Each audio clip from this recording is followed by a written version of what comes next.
El cantante Pepe Bustos, ex vocalista y uno de los fundadores de la Sonora Santanera, falleció el 10 de junio. Pepe Bustos, como se le conocía, grabó hace 46 años el tema Perfume de Gardenias, entre otros éxitos.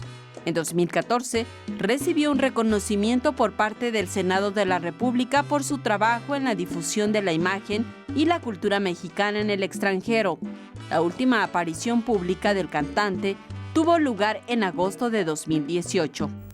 Era conocido como el rebelde del acordeón. Celso Piña falleció el 21 de agosto a los 66 años en un hospital de Monterrey, Nuevo León, a causa de un infarto. El cantante fue considerado el pionero de la adopción de la cumbia colombiana en Monterrey. El príncipe de la canción, José José, falleció el 28 de septiembre después de meses de reportes que daban cuenta de un delicado estado de salud a consecuencia de cáncer de páncreas.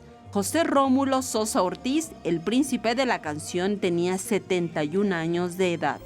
La actriz Edith González, catalogada uno de los rostros más famosos de las telenovelas, falleció el 13 de junio a los 54 años, víctima del cáncer de ovario contra el cual luchaba desde el 2016. La actriz tuvo una hija, Constanza Krill González.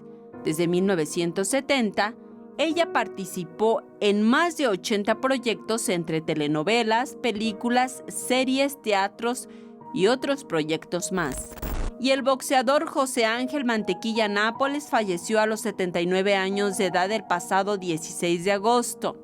Debutó en 1958, logró 84 peleas, ganó 77, 54 fueron por nocaut y obtuvo 7 derrotas para retirarse en 1975. Fue campeón peso welter del Consejo Mundial de Boxeo y Asociación Mundial de Boxeo. Otro famoso que murió este 2019 fue Pedro Perro Aguayo a los 73 años en Guadalajara, Jalisco, el 3 de julio. El Can de los Nochistlán nació en Zacatecas el 18 de enero de 1946.